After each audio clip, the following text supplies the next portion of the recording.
범호 가족 여러분 안녕하세요. 달고 고소한 나의 영혼의 양식 범호 달고나 3월 28일 금요일 오늘 함께 여러분과 이사야서 14장 24절에서 15장 9절까지 말씀으로 하나님 음성 듣기를 소망합니다. 오늘 우리가 읽은 성경 내용은 주로 세 부분으로 나누어 있습니다.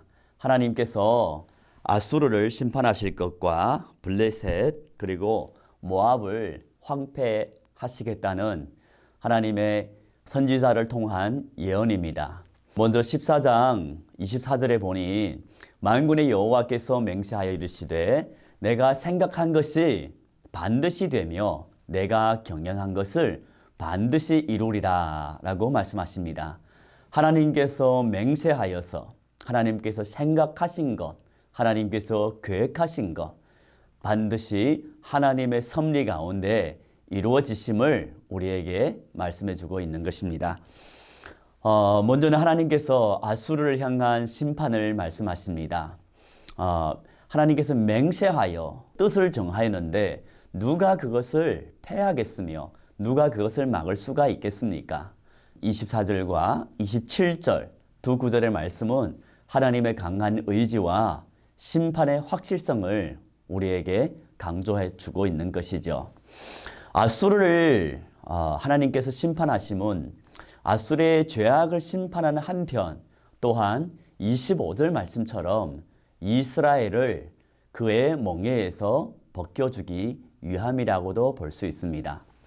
아수르에 대한 하나님의 심판 예언은 이 세상의 모든 나라와 또한 개인과 모두 다 하나님의 경영에 따라 흥망성쇠 또는 생사화복이 결정된다는 것을 우리에게 보여줍니다. 이러한 본문의 내용은 모든 인생들 그리고 크고 작은 공동체를 넘어 모든 나라와 민족에 이르기까지 그 형통과 행복은 하나님을 향한 순종 여부에 달려 있는 것입니다.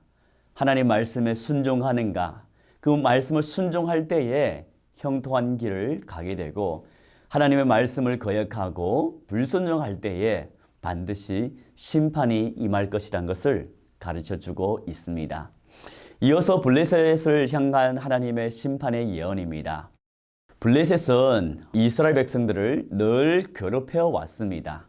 특별히 이제 아수르의 남하 정책을 펼쳤을 때에 디글렛 빌레셀이란 왕이 죽었습니다. 그리하여서 블레셋은 잠시 쉼을 얻게 된 거죠. 잠시 정복을 당하지 않았습니다. 그러나 그 왕의 죽음으로 인하여 기뻐하지 말라. 왜냐하면 더 강하고 잔인한 왕, 즉 사르곤 왕과 산헤립을 통하여서 결국 블레셋을 멸망시킨다는 것이죠. 하나님의 백성을 대적하는 자는 결국은 멸망하게 됩니다. 결국은 그들의 스스로의 죄악으로 인하여 하나님의 심판을 피할 수 없습니다. 때로는 잠시 더디 임한 것 같아도 결국은 하나님께서 심판하신다는 것이죠. 때문에 성도는 하나님의 반드시 심판하신다는 그 확신 가운데 낙심하지 말아야 합니다. 그리고 성도의 피난처는 언제나 신실하시고 살아계신 하나님이십니다. 시편 62편 8절 말씀에 백성들아 시시로 그를 의지하고 그의 앞에 마음을 통하라. 하나님은 우리의 피난처시로다 라고 말씀하십니다. 그렇습니다. 성도님들, 우리는 언제나 하나님을 의지하여야 합니다. 나의 힘으로, 내 손으로, 나의 혈육으로 원수를 갚기보다 하나님께 맡겨야 하는 것이죠. 이어서 우리가 15장 말씀을 볼 텐데요. 15장 내용은 모압을 향한 심판의 메시지입니다. 모압은 아브라함의 조카 롯이 그의 딸과 동침하여 얻은 모압의 자손들입니다. 모압은 이스라엘이 출애굽하여서 가나안으로 들어갈 때부터 역시 이스라엘을 대적하기 시작하였습니다. 그리고 이스라엘이 가나안 정착한 이후로도 줄곧 이스라엘 대하여 적대적인 태도를 취해왔습니다. 물론 정치적으로든 종교적으로든 많은 악영향을 끼친 것 또한 사실입니다. 이러한 모압은 다윗의 전성시대 때에 그때야 비로소 이스라엘에게 복속되었습니다. 이스라엘이 이제 나중에 남북으로 분열된 후에 북이스라엘 왕 여호람 때에 북이스라엘로부터 또한 모압은 독립합니다. 한편 이사야는 초기 모압은 친아수르의 정책을 취함으로 보존되었습니다. 하지만 모압이 이제 아수르가 아람과 북이스라엘을 멸망시킨 후에 그 세력을 계속해서 남쪽으로 확장시키려는 움직임을 보고 이제 유다와 블레셋과 더불어서 반아수르의 동맹을 결성합니다. 이로 인하여 결국은 아수르의 보복에 공격을 당하게 되는 것이죠. 15장 말씀을 통해서 우리는 하나님은 사랑의 하나님뿐만 아니라 공의로우신 하나님이신 것을 우리는 다시 발견할 수 있습니다. 하나님은 정하신 때에 반드시 악을 심판하시고 죄의 형벌을 하나님께서 실행하신다는 것이죠. 그럴 때마다 한편으로 우리는 우리 스스로의 원수를 내 손으로 갚기보다 하나님께 맡길 뿐더러 우리 자신 또한 두렵고 떨림으로 하나님 앞에 살아가야 할 것입니다. 왜냐하면 하나님은 공의로우신 하나님이시기 때문입니다. 거듭 말씀드리지만 우리의 구원과 상관없습니다. 우리는 택하신 백성으로서 이미 구원을 받았습니다. 하나님께서는 그 구원을 취소하지는 않습니다. 그러나 하나님께서 정말 원하시는 우리의 삶의 모습은 경건한 삶입니다. 죄를 멀리하고 선을 행하는 그런 복된 삶이죠.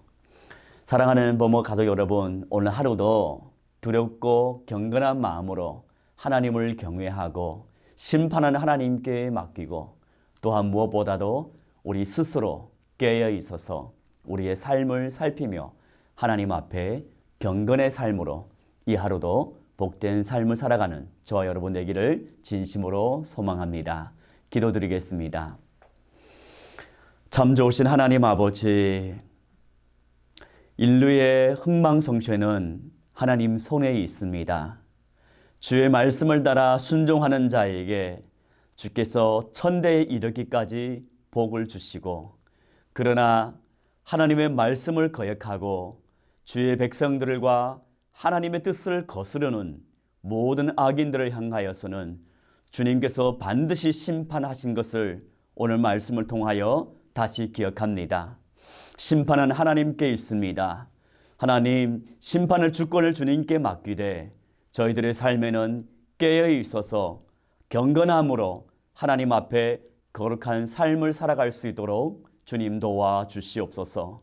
그리고 할 수 있건대 나에게 선을 베풀 수 있는 능력이 있을 때에 선을 베풀고 이웃을 향하여서 따스한 그리스도의 사랑을 나누고 흘러보낼 수 있도록 주님, 우리의 마음을 부드럽게 역사하여 주시옵소서.